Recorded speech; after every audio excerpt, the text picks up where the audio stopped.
Madame la consoeur, chère Ramata, je veux dire quelques mots pour nos confrères qui ne vous connaissent pas encore vraiment, bien qu'ils aient voté pour vous. Je rappelle que membre correspondant, vous êtes un membre à part entière ici. C'est-à-dire que vous avez battu des adversaires, des concurrents, et notamment des Français, dans la conquête de ce siège de membre correspondant. Donc vous êtes pleinement nôtre, en quelque sorte. Alors je rappelle simplement que vous êtes une grande universitaire. Vous avez d'abord docteur en chirurgie dentaire, avec une thèse soutenue à l'université de Paris 7, mais également, parallèlement, un certificat d'études supérieures en anthropologie. C'est intéressant parce que ça montre votre ouverture d'esprit au-delà de ce qui est odontologique. Vous êtes titulaire d'un doctorat en sciences odontologiques avec une thèse soutenue à l'université de Paris 5. Et Dieu sait si vous êtes parisienne, donc, en quelque sorte. Vous avez un diplôme d'agrégation en odontostomatologie. Donc ça, c'est un parcours universitaire brillant et qui vous qualifie totalement. Parallèlement, vous avez assumé des fonctions d'État importantes. Vous avez été directeur du laboratoire de santé publique, plantes médicinales et cardiologie, depuis 1998. Vous avez été chef du département de santé publique de 1998 à 2006. Vous fûtes aussi président de l'université Félix Houphouët-Boigny, ce qui montre votre élargissement complet de compétences dans le domaine de l'enseignement supérieur. Et vous êtes ministre de l'enseignement supérieur depuis 2016. J'ajoute à cela quelque chose qui, pour nous, a beaucoup d'importance dans cette académie. Vous savez que nous sommes un temple de la francophonie. Et je voulais souligner que vous avez été présidente de la commission régionale d'experts du Bureau Afrique de l'Ouest de l'AUF de 2006 à 2012. Ce n'est qu'un détail. Il y a d'autres éléments de vos liens profonds avec la francophonie universitaire. Votre CV, encore une fois, nos amis membres le connaissent et est à leur disposition, mais il n'est pas habituel de prononcer un petit CV des membres titulaires ou correspondants, mais j'ai tenu à le faire pour saluer votre présence parmi nous. Voilà, merci.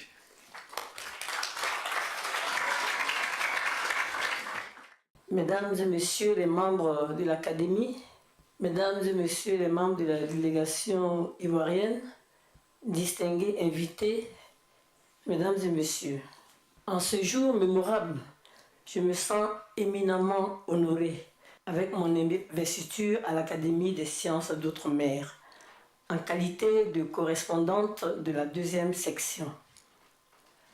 À travers ma personne, c'est en réalité la Côte d'Ivoire, le président de la République, le vice-président de la République, le Premier ministre, le gouvernement, la communauté scientifique nationale, le Conseil africain et malgache pour l'enseignement supérieur et ma famille qui s'en trouve honorée. Au nom de mon pays, de ses plus hautes autorités, des institutions susmentionnées, de ma famille et à mon nom propre, je voudrais témoigner ma profonde gratitude à l'Académie des sciences d'outre-mer pour l'historicité de cette distinction qui me va droit au cœur. En effet, s'il est vrai que la voie m'a été ouverte par le président Félix Houphouët-Boigny, le père fondateur de la Côte d'Ivoire, et par le président Alassane Ouattara, il est également vrai que c'est la première fois qu'une Ivoirienne est cooptée par cette académie. Je suis donc heureuse et fière de saisir l'opportunité qui m'est ainsi donnée pour apporter ma contribution à l'atteinte des objectifs de cette société savante. Éminents académiciens, distingués invités, mesdames et messieurs, permettez-moi de m'acquitter d'un devoir de mémoire et de partager avec vous ma perception de la devise de cette prestigieuse institution. Pour ce qui est du devoir de mémoire, je voudrais relever la justesse de la démarche de l'ambassadeur Jean-Marc Simon, qui a cru en moi en proposant dans la discrétion ma candidature à l'Académie des sciences d'outre-mer. Merci, Excellence. Je remercie Son Excellence, M. Charles Gomis, ambassadeur de la Côte d'Ivoire en France. Son Excellence, Madame Denise Houphouët-Boigny, ambassadeur de la Côte d'Ivoire auprès de l'UNESCO. Son Excellence, M. Abdou Touré, l'ambassadeur de la Côte d'Ivoire auprès de l'OIF, de leur présence qui rehausse l'éclat de cette cérémonie. Mes remerciements s'adressent également à tous les membres de la délégation qui m'accompagnent, notamment mon directeur de cabinet, le président de la conférence des présidents des universités publiques de Côte d'Ivoire, président de l'université Alassane Ouattara, le président de l'université Félix Houphouët-Boigny, le vice-président de l'université Félix Houphouët-Boigny, mon époux, tous les membres de ma famille, mes frères et sœurs, vos frères, neveux et nièces. Et oui, c'est ça l'Afrique. Merci, merci, merci, merci d'être là. On a eu peur de ne pas avoir de la place dans la salle. J'ai dû même restreindre un peu. En tout cas, merci. J'exprime ma reconnaissance donc au président Tanko qui n'a pas pu être là. Ah, qui est là? Ah, mais il est caché. Mais je tenais à le saluer. Mais merci d'être là. Il vient de Bruxelles. Et j'exprime ma reconnaissance donc au professeur Tanko Mohamedou, président de la Fondation Bridjin, pour son inestimable contribution au développement de l'enseignement supérieur en Côte d'Ivoire. En ce qui concerne la devise de l'Académie des sciences d'outre-mer, elle s'articule autour de 4 idées cardinales. Savoir, comprendre, respecter et aimer. Il est important de remarquer que jadis, les pays situés au-delà des mers étaient des pays très difficiles d'accès, voire des pays lointains. Cet éloignement n'était pas propice, n'est-ce pas, à la connaissance de leur culture. Cette situation fut le terreau des préjugés. Or, il est établi que les préjugés éloignent les peuples les uns des autres et conduisent souvent à des malentendus inutiles, voire regrettables. C'est pour cette raison que je voudrais saluer l'heureuse initiative de M. Paul Bourdeau, journaliste spécialisé dans les problèmes de l'outre-mer, qui est le père de cette grande devise. En effet, en faisant des activités qui se déroulent au-delà des mers, son centre d'intérêt, celui-ci a compris très tôt que les cultures des peuples qui y vivent sont dignes d'intérêt. Elles doivent donc être étudiées comme des phénomènes scientifiques. Autrement dit, ces cultures doivent être comprises pour elles-mêmes. Cette approche, qui requiert beaucoup d'empathie et de patience, est la voie royale pour amener les peuples d'outre-mer à lever le voile qui recouvre leur culture. C'est ce dévoilement qui est la clé de la compréhension des institutions et des comportements dominants des 10 peuples. Ainsi, les peuples de l'ancienne métropole parviendront à la connaissance scientifique de l'environnement culturel des peuples d'outre-mer, à la compréhension de leurs spécificités et in fine au respect et à l'amour de ces peuples.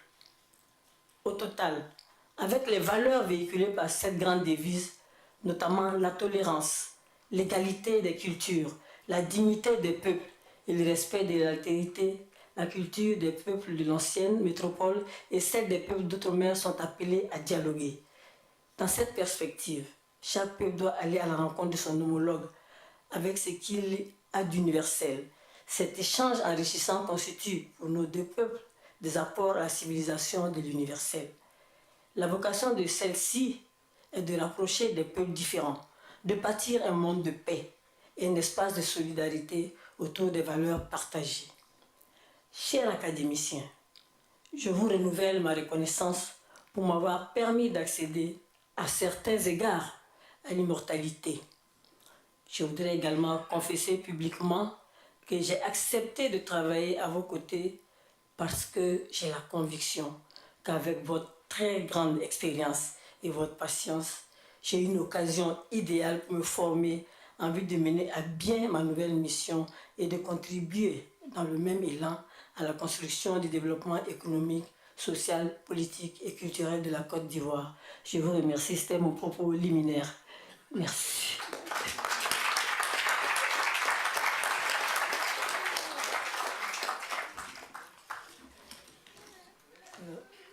Merci infiniment. Vas-y, il faut lui donner la parole pour Maintenant pour la communication. communication. Merci. Merci, Monsieur le Président. Après ces propos liminaires, Mesdames et Messieurs, honorables invités, j'ai l'honneur donc de vous présenter ma conférence dont le thème est Enseignement supérieur, recherche et innovation en Côte d'Ivoire, défis et perspectives. En guise d'introduction, je dirais qu'il établit que les pays développés et émergents ont construit leur développement économique, social, culturel, grâce à l'enseignement supérieur, à la recherche et à l'innovation. Dans le sillage de ses homologues, la Côte d'Ivoire, sous l'autorité de son Excellence Alassane Ouattara, président de la République, fait de l'enseignement supérieur un levier essentiel du développement. À cette fin, des réformes institutionnelles, structurelles et académiques sont en cours pour améliorer la qualité de l'offre de formation, sa pertinence et la gouvernance des institutions d'enseignement supérieur et de recherche afin d'assurer une meilleure insertion des diplômés. Cette vision est déclinée par le ministère de l'Enseignement supérieur et de la Recherche scientifique dans le plan de développement 2016-2025.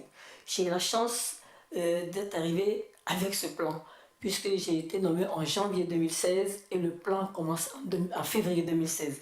La chance, mais aussi la responsabilité. Voilà. L'objectif donc du présent exposé est de répondre à une question fondamentale. Quels sont les défis majeurs de l'enseignement supérieur, de la recherche et de l'innovation en Côte d'Ivoire? Quelles solutions le gouvernement a-t-il apportées? Quelles sont les perspectives? Pour prendre la pleine mesure de l'enseignement supérieur, de la recherche et de l'innovation en Côte d'Ivoire, mon exposé s'articulera autour de 4 axes. Le contexte, les défis, l'état de mise en œuvre du plan de développement de l'enseignement supérieur, puisque ça a commencé en 2016, il y a 2 ans, il faut rendre compte le devoir d'imputabilité, les perspectives de développement de l'enseignement supérieur. Le contexte géographique et démographique que Ses Excellences et mes parents me laissent présenter de façon succincte la Côte d'Ivoire à l'Académie. La Côte d'Ivoire est située en Afrique de l'Ouest et s'étend sur une superficie de 322 000 km². Elle compte plus de 24 millions d'habitants, dont plus de 42% sont âgés de moins de 15 ans et plus de la moitié de moins de 20 ans. D'où l'importance du système éducatif pour offrir une formation de qualité à cette jeunesse, pour éviter que cette jeunesse prenne la mer. Et vous savez la suite souvent. La croissance démographique est de l'ordre de 2,5% et il est projeté qu'elle demeurera aussi élevée durant les prochaines années, portant la population du pays à près de 30 millions en 2025. Autrement dit, les besoins en formation seront encore plus importants. N'est-ce pas, Monsieur le Président? Contexte socio-économique.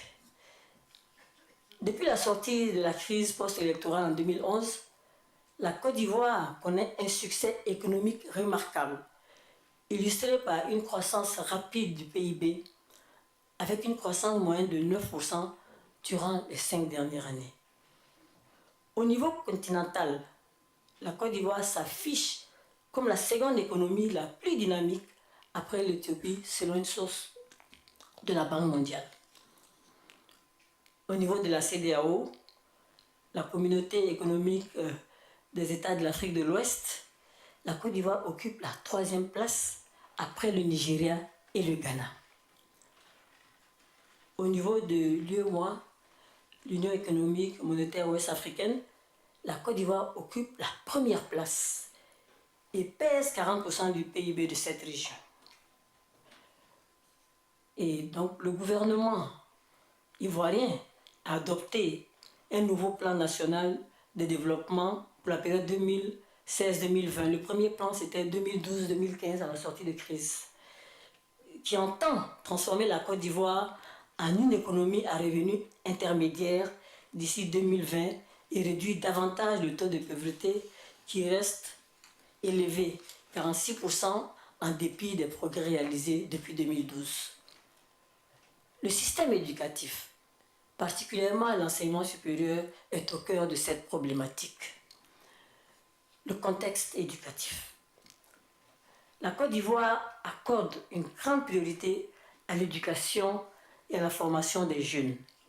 Elle a toujours consacré au secteur une part importante de ses ressources, une des plus élevées de la région.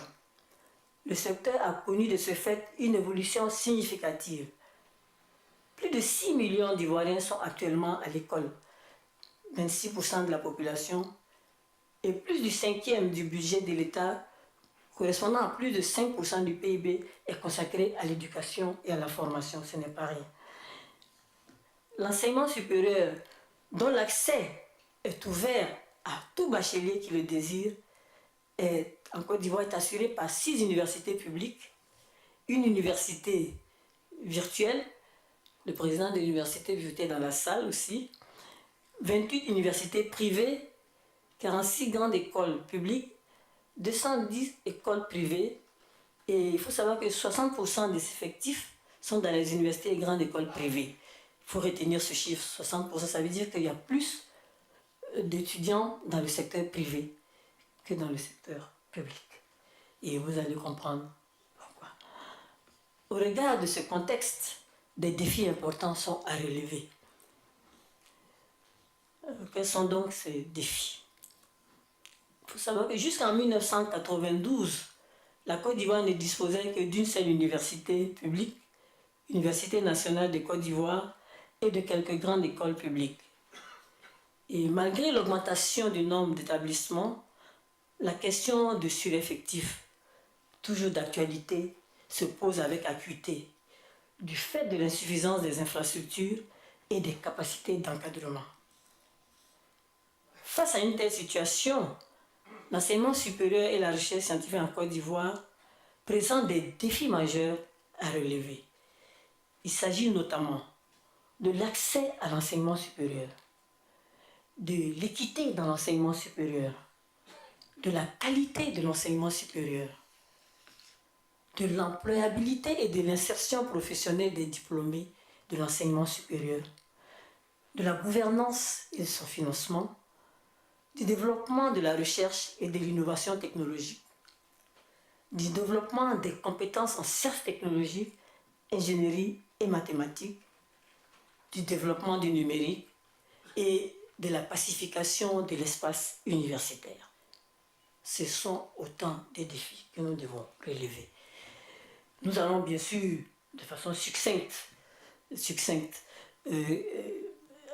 aborder ces défis. L'accès à l'enseignement supérieur. Je vous ai dit tantôt que dans la politique du gouvernement, tout étudiant bachelier qui veut s'inscrire à l'université doit être inscrit. C'est cette politique-là qui prévaut en Côte d'Ivoire. Et donc, l'accès est tributaire des performances de l'enseignement secondaire, des capacités d'accueil. Voyez. Et le taux brut enregistré en 2016, 8% se situe dans la moyenne des pays de l'Afrique subsaharienne, mais demeure largement en dessous de la moyenne des pays à revenus intermédiaires et surtout inférieur à celui de la période précédant la crise, parce que c'était de 9%. Donc, il y a vraiment un problème, malgré les efforts. Vous allez vous rendre compte, quand on va parler de la carte universitaire, que l'État fait des efforts. L'équité dans l'enseignement supérieur. La proportion des filles au supérieur est de 40% demeure équivalente à celle observée au secondaire. Au titre de l'année académique 2015-2016 où on a des statistiques consolidées, les filles représentent seulement 35%, alors que dans la population générale, les femmes c'est 48%, presque 49%. Donc 35% des étudiants inscrits dans les universités grandes écoles publiques avec une très faible représentation dans les filières scientifiques, 16%. 16%. Moi, je vais vous dire, quand j'ai passé le bac, en 1974, nous étions 3 filles au lycée, au lycée classique d'Abidjan. Une européenne, une française, et puis, paix à son âme, une pharmacienne qui est décédée. Et bien sûr, il y avait le lycée Sainte-Marie avec elle des filles, bien sûr. La qualité dans l'enseignement supérieur, en matière de comparaison internationale, le positionnement du système éducatif ivoirien est assez modeste. Les résultats statistiques montrent que si des progrès ont été réalisés dans le domaine de la lecture, c'est-à-dire que vous avez 48% des élèves qui ont un niveau suffisant en lecture, la maîtrise des mathématiques demeure problématique. Vous avez seulement 26,9% des élèves qui ont un niveau suffisant. Donc vous voyez que le niveau supérieur va avoir des problèmes. Voilà. La qualité de l'enseignement supérieur donc, est devenue un débat préoccupant pour 3 raisons essentielles. Répondre aux besoins croissants de la part des employeurs, répondre à la demande sociale des parents sur la qualité des prestations offertes dans le supérieur. C'est normal, les parents sont exigeants, c'est normal. Répondre enfin à une compétition internationale. Nous voulons être dans les classements internationaux. Il faut que nous y soyons. 4e défi, l'employabilité et l'insertion professionnelle des diplômés de l'enseignement supérieur, qui constitue aussi un défi important. En Côte d'Ivoire, comme dans la plupart des pays africains, la question de l'insertion professionnelle des diplômés de l'enseignement supérieur se pose avec acuité du fait de l'inadéquation de nos formations avec les besoins de l'économie. Au niveau de la gouvernance et du financement, au niveau de la gouvernance, il faut savoir que c'est la loi relative à l'enseignement de 1995, ça dit qu'on a une seule loi globale relative à l'enseignement qui prend tous les ordres d'enseignement, primaire, secondaire et supérieur, qui régit encore l'enseignement supérieur. Et il faut savoir aussi que l'enseignement supérieur public est financé à 99% par l'État de Côte d'Ivoire. Dans un tel contexte, comment établir un modèle de financement qui permette d'atteindre les objectifs liés à l'efficacité, à l'efficience, à l'équité, tout en assurant une soutenabilité budgétaire à long terme? Messieurs les présidents, est-ce possible? Vous en savez quelque chose. Des actions sont entreprises par le ministère. Quand je parle de ministère, on se comprend bien, c'est avec ces structures sous tutelle, en vue de diversifier les sources de financement. Nous en parlerons. Défi numéro 6, le développement de la recherche et de l'innovation technologique. L'analyse de la situation du secteur de la recherche fait ressortir les insuffisances majeures. Faiblesse du budget alloué à la recherche scientifique au regard des ambitions et des perspectives de développement. Quand j'ai été nommée vice-présidente en 1996 en charge de la pédagogie et de la recherche, j'ai demandé un budget mais pour la recherche, ce qui était pour moi normal, mais vous n'avez pas de budget de recherche, vous avez un budget de fonctionnement. Voilà, en 1996, mais vous allez voir quand même qu'il y a des efforts qui ont commencé à être faits. Mais pour remonter dans le temps, pour vous dire d'où nous venons. Donc, vous avez une faiblesse de budget au regard des ambitions et des perspectives de développement. Vous avez un cadre juridique institutionnel qui est inadapté. Vous avez des structures de recherche qui sont cloisonnées. Or, la synergie d'action quand même permet d'avancer. Vous avez l'insuffisance des équipements scientifiques et surtout une faible interaction entre le milieu universitaire et l'industrie. Et ce qui explique la faible valorisation des résultats de la recherche. Des réformes sont cependant en cours en vue d'améliorer la gouvernance de la recherche, la conduite des activités de recherche et la valorisation scientifique et économique des résultats de la recherche. Défi numéro 7. Le développement des compétences en sciences, technologies, ingénierie et mathématiques. Dans mon introduction, vous avez compris, ça constitue un défi auquel devra faire face l'enseignement supérieur de Côte d'Ivoire. C'est très préoccupant. Le faible nombre de bacheliers scientifiques ainsi que celui des enseignants scientifiques, notamment mathématiques. En 2017, il y avait 50 bacheliers E, 2000 bacheliers C. Chez nous, le C, c'est un peu le S ici, le bac S. Mais le bac S, c'est un peu plus globalisant ici, parce que ça prend le D chez nous, qui sont dans les sciences naturelles. Voilà. Je ne sais pas si vous voyez, sur 108 000 candidats, 50 sur 108 000, 2608 000, faites le pourcentage. Vous voyez, ça fait 2% dans les filières scientifiques et technologiques. Vous avez 38% de bacheliers dans les filières des sciences de la santé et sciences naturelles. 62% sont dans les filières des sciences humaines, sociales, linguistiques. Le développement du numérique. À l'heure où se met en place un espace numérique mondial, il est nécessaire d'institutionnaliser l'éthique et de créer un espace technologique intégré. L'utilisation des TIC, donc, qui constitue un excellent moyen de lutte contre la massification, peut-être ce n'est pas le terme tout à fait exact, c'est surtout la croissance des effectifs et l'amélioration de la qualité de la formation reste encore faible en Côte d'Ivoire. Cependant, l'ouverture de l'université virtuelle en 2016 constitue un véritable levier pour le développement du numérique éducatif en Côte d'Ivoire.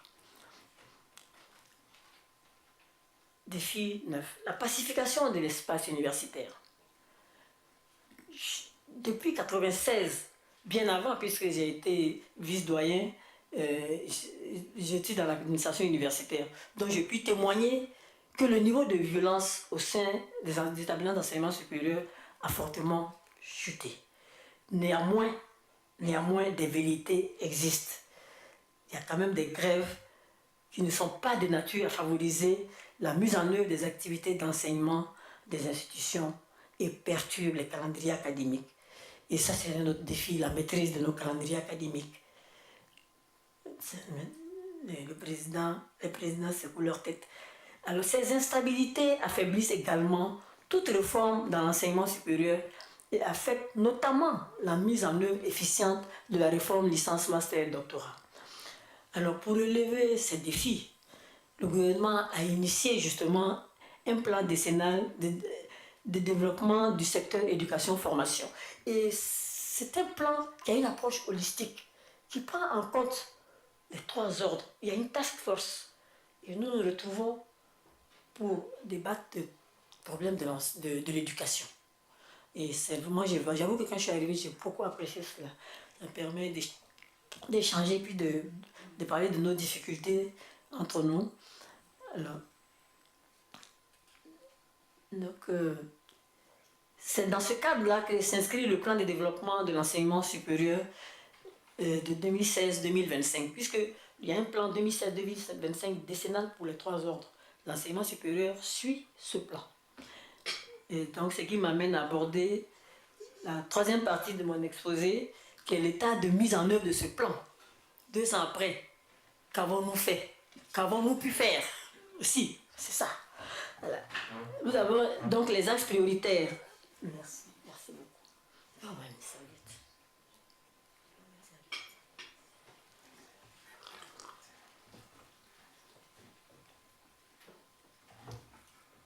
Merci beaucoup, Président. Alors, les axes prioritaires, bon, la Côte d'Ivoire, nous le savons tous, vit son émergence d'ici quelques années et elle ne pourra réaliser cette ambition sans une recherche scientifique performante pour créer de nouvelles opportunités et un enseignement supérieur de qualité qui permet de répondre efficacement aux besoins de l'économie. En adoptant donc un plan de développement de l'enseignement supérieur et de la recherche scientifique, le ministère s'inscrit dans la vision du président de la République qui est déclinée dans le plan national de développement 2016-2020. Et le plan de développement du ministère s'articule autour de 6 axes prioritaires qui sont en cohérence avec les 5 axes stratégiques du PND. L'axe 1, c'est mettre en œuvre le plan de décentralisation des universités. Vous comprenez que c'est tout à fait normal que ce soit l'axe 1. L'axe 2, c'est renforcer la gouvernance des universités.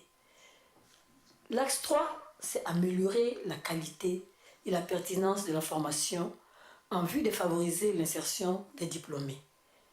L'axe 4, c'est organiser une recherche scientifique et technologique d'excellence au service du développement. Je vais vous dire que cet axe 4 a été emprunté au président de la République parce qu'il le dit dans un de ses discours.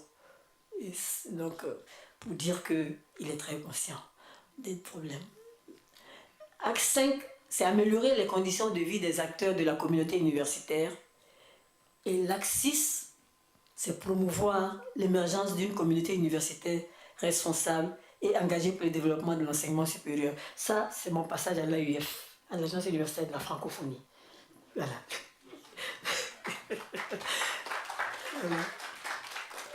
Alors, les actions majeures, de toute façon, je vais ramasser, hein, parce que seront déclinées au niveau de chaque axe rapidement.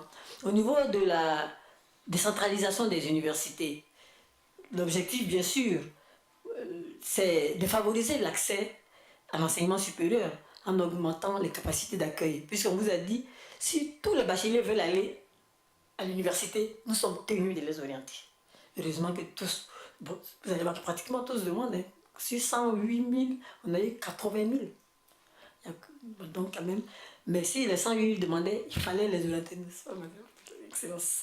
Donc d'améliorer aussi la qualité de l'enseignement et puis de développer les filières en fonction des potentialités des régions.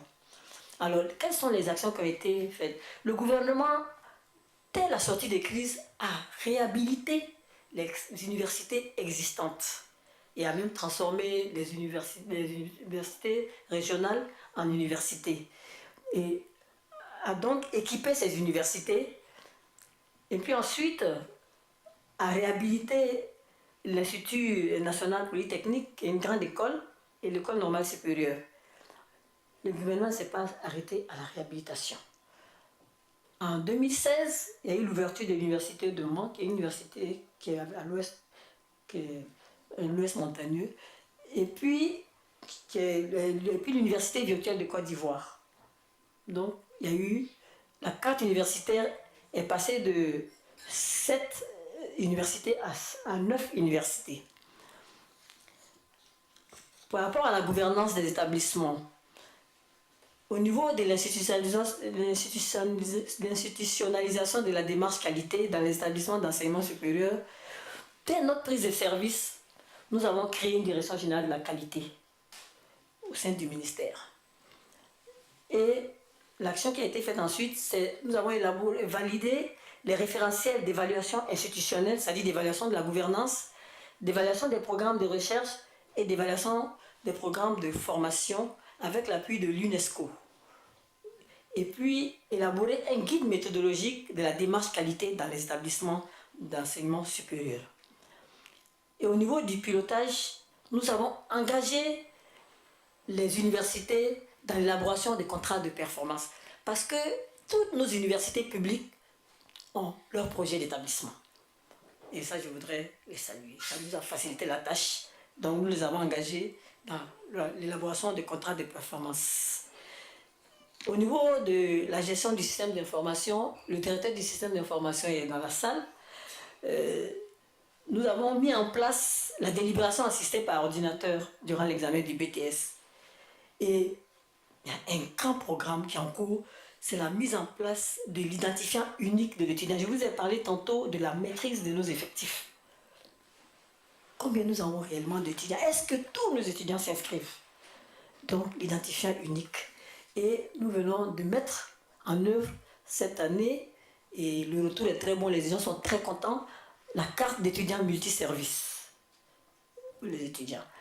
Et toujours dans le cadre du système d'information, conçu une plateforme d'inscription pour toutes les institutions d'enseignement supérieur pour une cohérence et pour assurer le suivi du cursus des étudiants. Au niveau de l'axe prioritaire 3, la qualité et la pertinence des formations, à l'instar des autres pays de l'UEMOA, la Côte d'Ivoire s'est engagée dans la mise en œuvre de la réforme LMD. Nous savons tous que la réforme LMD, c'est pas vous que je vais dire, c'est que la réforme licence, master, doctorat est fondée sur un impératif de qualité et de pertinence des formations. Voilà. Et donc, au niveau donc, de la qualité de la formation, nous avons organisé beaucoup de séminaires d'appropriation de cette réforme et amélioré aussi le taux d'encadrement parce que le gouvernement a recruté en 2016-2017 près de 600 assistants et chercheurs. Et l'année prochaine, cette année, on recrutera à peu près 400 aussi. Tout ça pour que le taux d'encadrement soit amélioré. Au niveau de l'insertion professionnelle, de nombreuses actions aussi ont été conduites. On peut citer en particulier la professionnalisation des formations supérieures dans le cadre du système LMD, mais aussi le développement du numérique éducatif. Parce que notre vision de l'université virtuelle, c'est que l'université virtuelle a ses filières propres, mais l'université virtuelle apporte un appui aux autres universités. Nous avons également organisé des ateliers de formation en ingénierie pédagogique et aujourd'hui, les universités ont à leur disposition 12 MOOC, c'est-à-dire des cours massifs en ligne, dans le domaine de l'agriculture, de la communication, de la télédétection, de l'urbanisme, à l'intention des étudiants des universités. Et ça ne peut qu'améliorer leur apprentissage. Et la Côte d'Ivoire dispose, il faut le dire, depuis 2016 de 3 centres d'excellence africains de la Banque mondiale dans le domaine des mines et environnement, du changement climatique, de l'agriculture durable et dans le domaine des statistiques. Donc c'est pour former aussi des ressources humaines compétentes dans ces domaines dont l'économie a grandement besoin. Mais la Côte d'Ivoire ne s'est pas arrêtée là. La Côte d'Ivoire s'est inscrite au programme PAZET. Le programme PAZET, c'est le partenariat pour les compétences en sciences appliquées, ingénierie et technologie, qui est une initiative régionale lancée en 2013 par le gouvernement africain, par les institutions du secteur privé et des partenaires au développement. Et le programme PAZET vise à renforcer le potentiel scientifique de l'Afrique. On dit qu'il nous faut que le prochain Einstein doit venir de l'Afrique. C'est ce que c'est. Pourquoi pas? En développant des compétences donc, dans les domaines des sciences appliquées et de l'ingénierie, donc dans les secteurs pourvoyeurs d'emploi. Et les formations pour ce programme, ce qui est intéressant, on a sélectionné les centres d'excellence de la Banque mondiale. Il y a 22 centres en Afrique, mais nous avons 3, comme je vous l'ai dit. Pour la recherche scientifique, malgré les progrès importants faits par la Côte d'Ivoire dans la recherche agronomique, par rapport à la recherche, grâce à la recherche agronomique, à l'innovation technologique au niveau agronomique, le niveau de transformation des produits agricoles est également très faible. Vous savez tous que notre président de la République a dit qu'il faut qu'on transforme notre cacao d'ici 2020 de 50%, l'anacarde d'ici 2020 de 50%. C'est un challenge et la recherche interpellée. Voilà. Donc, et les entreprises aussi sont moins productives parce qu'elles n'utilisent pas beaucoup l'innovation. Si 8 entreprises, il n'y a que 3 qui se pérennisent, qui sont pérennisées. Mais parce que quand il n'y a pas l'innovation derrière, à un moment donné, vous êtes dépassé. Vos produits sont dépassés. Ceux qui font l'innovation, vous fermez votre entreprise. Donc, pour rattraper son retard technologique, la Côte d'Ivoire doit utiliser les sciences, la technologie et l'innovation comme levier de son développement socio-économique. Et pour ce faire, elle a élaboré une politique de recherche scientifique, technologique et d'innovation que j'ai présentée d'ailleurs au Caire il y a peut-être 2 mois, à l'occasion donc d'un séminaire, d'un forum sur la science, la technologie et l'innovation, avec le ministre sénégalais du Sénégal et le ministre égyptien. On a eu un panel là-dessus. Voilà. Et donc, nous avons élaboré une politique de recherche scientifique et technologique qui met l'accent sur le financement de la recherche, la vulgarisation des résultats de la recherche, développement et le développement de l'entrepreneuriat. Alors, rapidement, pour atteindre ces objectifs, au niveau du financement, je ne vais pas être exhaustif parce que sinon, on m'a donné 45 minutes, mais je risque de dépasser de 5-10 minutes peut-être. Ah, bon, d'accord, merci. Donc, c'est très important pour le financement. La Côte d'Ivoire a mis en place un fonds d'appui. Excusez-moi. Un fonds d'appui à la recherche et à l'innovation qui comprend 3 programmes. Et le prix spécial du président de la République pour la science et l'innovation, ça dit sont les programmes importants pour le gouvernement. Par exemple, le riz, les recherches sur le riz, le cacao, l'anacarde, le palmier à huile. Si vous faites des recherches dans ces domaines-là, vous pouvez postuler pour ce prix-là. Et puis vous avez le fonds d'appui à la recherche et à l'innovation qui est ouvert à tous les domaines. Et puis vous avez le fonds d'appui à la promotion de la femme enseignant-chercheur et chercheur de Côte d'Ivoire. Et pour ce fonds-là, le porteur doit être une femme. Dans l'équipe, il peut y avoir des hommes, mais le porteur doit être obligatoirement une femme. Ouais. Vous avez aussi le projet d'appui stratégique à la recherche scientifique, le PASSRES, qui est un programme mixte ivoiro-suisse qui, en 10 ans, a financé près de 700 enseignants-chercheurs. Oui. Et puis, vous avez aussi l'organisation du prix du patronat. Donc, c'est très important ce prix du patronat. En fait, ça montre le début du lien université-entreprise. Et les 2 éditions de 2016-2017, il y a eu 14 lauréats. Et ça permet aux enseignants-chercheurs de valoriser leur recherche, d'avancer dans leur recherche. Et ça vient compléter donc le dispositif mis en place par l'État. Et ça crée ainsi une synergie, comme je l'ai dit, entre le monde de l'entreprise et le monde de la recherche. Et les chercheurs prennent ainsi en compte les besoins des entreprises. Vous avez aussi un autre projet très important, qui est le programme WAVE. Bon, mon anglais, vous allez m'excuser, West African Virus Epidemiology. C'est un programme de recherche et de formation axé sur la sécurité alimentaire, dont l'objet est l'augmentation des productions agricoles. Mais actuellement, c'est sur le manioc que le programme travaille. Et c'est un programme régional qui prend en compte le Bénin, le Burkina Faso, la Côte d'Ivoire, le Ghana, le Nigeria et le Togo. Et il y a une action coordonnée des infections virales. Vous voyez, c'est très très important comme programme et c'est financé par Bill et Melinda Gates. Et ça nous a permis aujourd'hui d'avoir un laboratoire de biotechnologie et un laboratoire de biologie moléculaire qui n'a rien à envier aux laboratoires qui sont ici, qui n'ont rien à envier. Je vous inviterai à venir visiter. C'est le président, monsieur le secrétaire perpétuel, pour évaluer. D'accord. Les activités de vulgarisation des résultats de la recherche. Et pour vulgariser les résultats de la recherche, on a édité un document qui est l'inventaire du potentiel scientifique et technologique. Et puis on organise la semaine de la promotion de la recherche ivoirienne. Et en 2017, le thème c'était transfert de technologie et savoir-faire.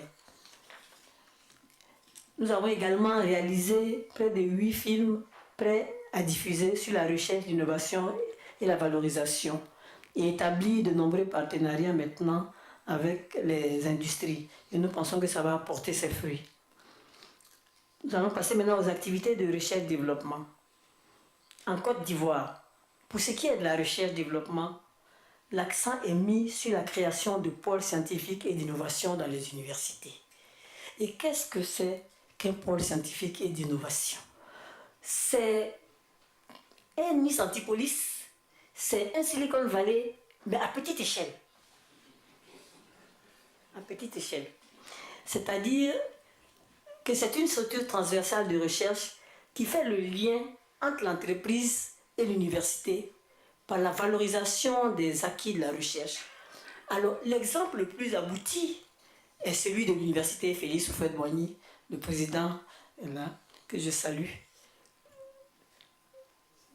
Et ce pôle abrite des unités de production et vous avez aujourd'hui une unité de production de biopesticides à base de plantes alternatives aux pesticides chimiques.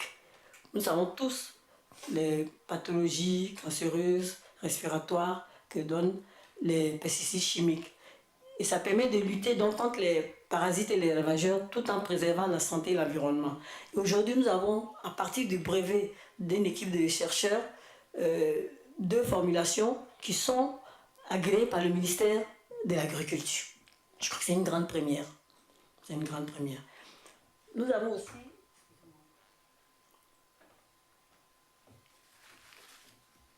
une unité de production de phytomédicaments en vue de mettre à la disposition des populations des médicaments de qualité et peu onéreux.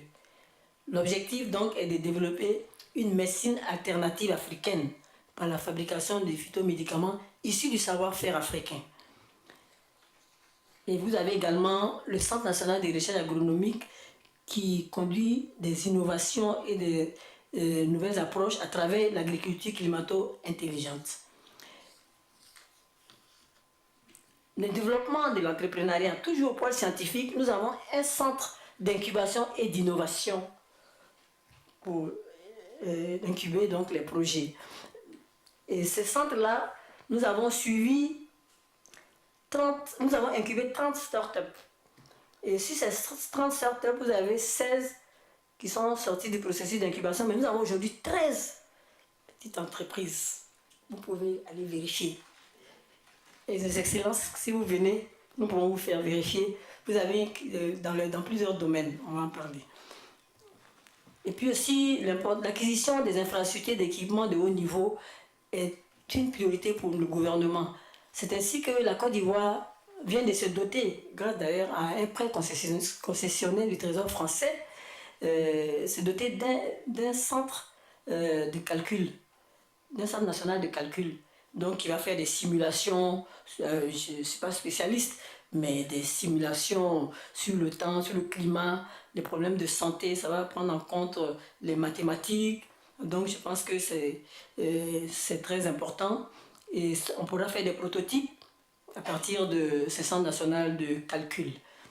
Vous avez également à l'Institut Pasteur l'acquisition de la biobanque, ce qu'on appelle le centre de ressources biologiques qui dispose d'infrastructures pour couvrir les besoins de toute la sous-région.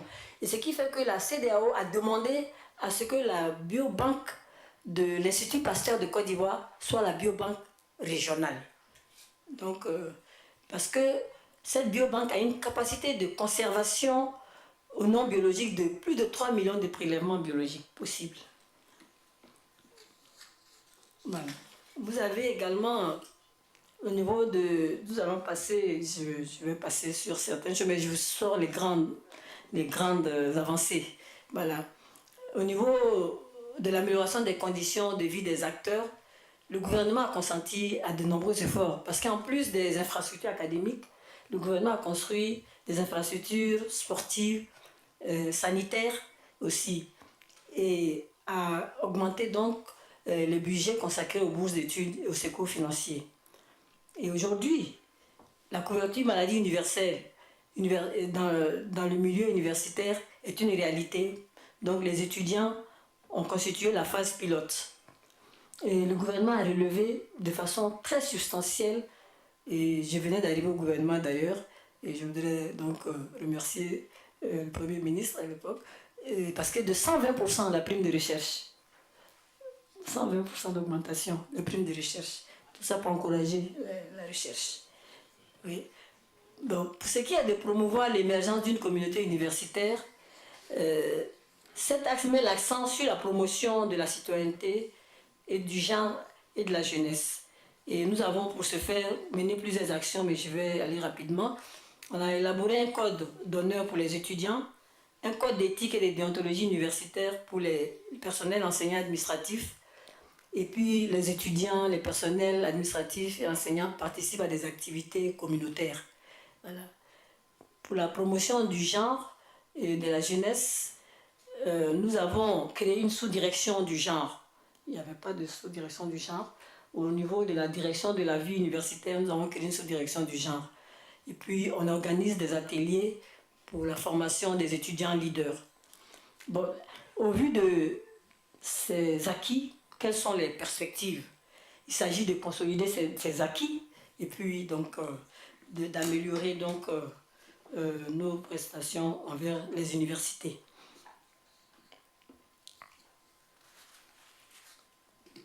Alors, je vais donner sur quelques actions, toujours au niveau des axes prioritaires. Hein. Je vous ai parlé de la carte universitaire, que nous avions 2 universités qui ont été construites. Et d'ici 2020, il y aura 2 autres universités qui seront construites. Mais ce qui est important dans la construction de ces universités, nous allons y arriver. Nous sommes passés donc de 7 universités, on va passer à 9 maintenant, parce qu'il y a 2 universités qui vont être construites. L'université pour la Côte d'Ivoire, je peux dire, c'est l'université, vous avez l'université de San Pedro et l'université de Bondoukou. Voilà. Et puis, vous avez, à partir de 2020 jusqu'à 2025, vous aurez 5 universités qui vont être construites. Donc, on aura, à la fin de 2025, la fin du plan, on aura 14 universités. Pour la gouvernance, nous avons mis les référentiels. Donc, nous allons procéder à l'évaluation des établissements privés et publics avec les référentiels. Nous allons mettre en place aussi des cellules internes d'assurance qualité pour que les établissements puissent faire leur auto-évaluation. Et nous allons finaliser les contrats de performance, c'est-à-dire que l'État va signer un contrat avec les établissements d'enseignement supérieur. Et ça, c'est à l'avantage des établissements d'enseignement supérieur parce qu'on va passer, je crois que notre directeur financier est à la salle, on va passer en 2019-2020 d'une gestion de moyens à la gestion axée sur les résultats. Et donc, on ne pourra plus dire c'est parce qu'on ne m'a pas donné telle somme pour faire ma recherche que je n'ai pas eu de résultats, puisqu'on aura donné les moyens. Donc, c'est très important. Au niveau du système d'information, la plateforme va être renforcée et il y aura la mise en place d'un système d'information et de gestion automatisé des ressources humaines, des bourses, des résidences universitaires et des restaurants universitaires. Et puis aussi un module de gestion des maquettes pédagogiques. Au niveau de l'insertion professionnelle, pour améliorer donc la qualité de la formation, on va faire le bilan de la réforme LMD et on organise d'ailleurs chaque année les journées de l'orientation du bachelier. Parce que quand le bachelier ne s'oriente pas bien, il va à l'échec. Très souvent, il y en a qui veulent aller, par exemple, en mathématiques, informatique, ou bien dans telle discipline, alors qu'ils n'ont pas les moyens requises, et ils perdent du temps, mais ils sortent du système même. Et je voudrais dire aussi que pour améliorer la qualité et la pertinence de nos formations, nous avons fait mienne la volonté des 2 présidents, le président ivoirien Alassane Ouattara et le président français Emmanuel Macron, qui veulent qu'on crée un hub franco-ivoirien. Et je voudrais saluer aussi les présidents d'université. On a mis en place un comité qui a travaillé. On a fait le bilan des doubles diplomations qui existent déjà et nous allons aller vers d'autres doubles diplomations. Et nous savons tous que ça crédibilise les formations, c'est-à-dire que l'étudiant est en Côte d'Ivoire, mais il obtient un diplôme qui a la même valeur que les diplômes français. Et je crois que c'est important. Au niveau de l'insertion professionnelle, je voudrais dire que la carte universitaire qui s'est développée en fonction des filières porteuses. Si vous voyez, MAN, c'est mine, énergie, tourisme. Voilà. San Pedro, ce sont les métiers de la mer. Vous voyez. Et vous avez, si vous prenez l'université de Bondoukou, vous avez l'architecture, le bâtiment. Si vous prenez, en fait, tout cas, Bondoukou, c'est l'architecture et l'urbanisme. Donc, je veux dire que c'est en fonction des potentialités des régions que les universités sont créées. Donc ça va jouer un rôle important dans l'insertion professionnelle et dans le développement même des régions. Et cette politique-là est vraiment à saluer. Vous avez également les centres d'excellence africains qui forment aussi pour les besoins de l'économie. Maintenant, au niveau de la recherche, on va continuer à pérenniser le fonds et à demander au patronat, ce que j'ai déjà fait d'ailleurs, que le patronat mette en place un fonds pour la recherche, oui, pour répondre à leurs besoins. Et je voudrais ici aussi, c'est une tribune que je pense qu'il est important que je parle de ça dans cette tribune, pour un financement pérenne des activités de recherche et d'innovation en Afrique. Les académiciens, les responsables des universités et centres de recherche africains ont lancé en marge du sommet Union africaine-Union européenne qui s'est tenu en Côte d'Ivoire au mois de novembre 2017, l'appel d'Abidjan à l'endroit des politiques et des décideurs en vue de la mise en place d'un conseil africain de la recherche pour un financement important de la recherche. Parce que si nous voulons vraiment accélérer l'industrialisation, il faut mettre les moyens, il faut donner les moyens pour la recherche. Et pour la vulgarisation, nous allons nous avons institutionnalisé la semaine de la promotion de la recherche. Nous allons continuer à développer les partenariats. Et pour la recherche et développement, au niveau de l'unité de phytomédicaments, de l'unité de phytomédicaments, nous avons prévu avec l'UFR des sciences pharmaceutiques, on a choisi déjà 3 phytomédicaments qui vont être élaborés. Un phytomédicament anti-hypertenseur, parce qu'on pense que l'hypertension c'est dans les pays développés, mais quand on fait les statistiques, quand même, on a beaucoup de personnes qui sont touchées par l'hypertension. Je crois que le vice-président de l'université est professeur de médecine, donc il sait de quoi on parle. Et vous avez les phytomédicaments antipyrétiques, antidouleurs, et surtout il y a un phytomédicament antipaludien qui va être fait aussi. Donc tout ça à partir du savoir-faire africain. Et nous comptons créer des pôles scientifiques et d'innovation dans toutes les universités, comme ce qui est fait à l'université Félix Houphouët-Boigny.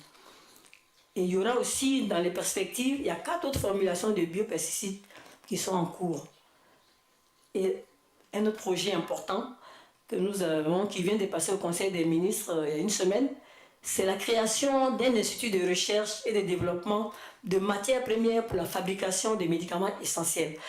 Parce que les médicaments de spécialité, c'est vrai, n'étaient pas à la portée des populations.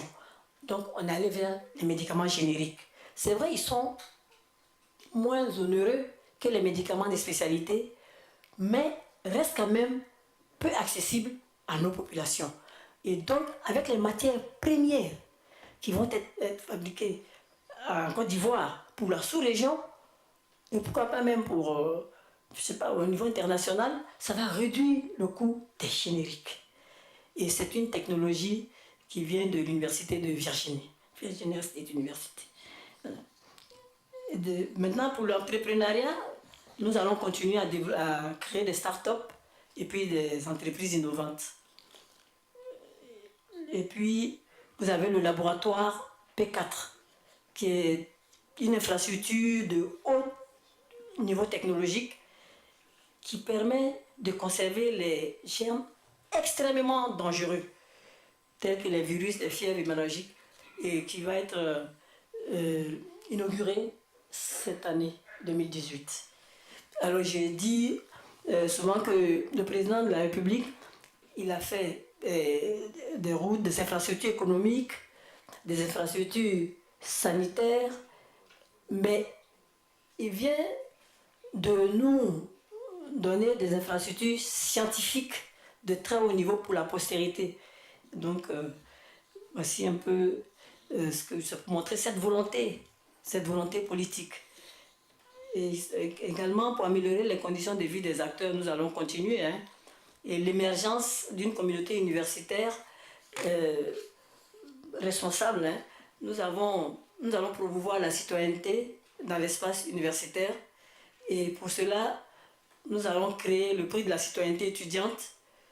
Nous avons organisé des conférences. La première conférence sera prononcée d'ailleurs par le président de la Fédération générale des entreprises de Côte d'Ivoire sur la violence et l'insertion professionnelle. Parce que nous disons aux étudiants, quand il y a la violence dans vos institutions, même si vous avez une bonne formation, les opérateurs économiques ont peur de vous engager. Et donc, il viendra faire une conférence là-dessus.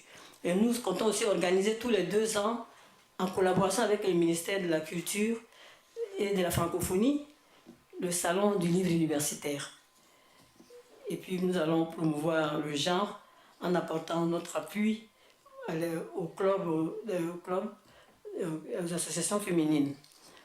Des prix d'excellence pour les meilleures étudiantes seront organisés par les universités. En conclusion, le plan de développement de l'enseignement supérieur et de la recherche scientifique vise à revitaliser notre enseignement supérieur conformément aux standards internationaux. Et nous avons, dans ce cadre, conduit différentes activités pour améliorer la gouvernance, pour améliorer la qualité des formations, pour faire des recherches structurantes qui servent à nos populations, pour améliorer aussi les conditions de vie et de travail. Et nous avons bon espoir que, ensemble, avec aujourd'hui l'Académie des sciences d'outre-mer, à qui je vais faire appel dans le cadre des jurys, et je demande au président des universités de faire pareil pour encore renforcer la crédibilité de nos concours d'assistanat, de nos différents concours, et à qui je vais faire appel pour les prix, la sélection des prix. Et ça, je voudrais le demander publiquement. Et donc, je vous remercie de votre attention.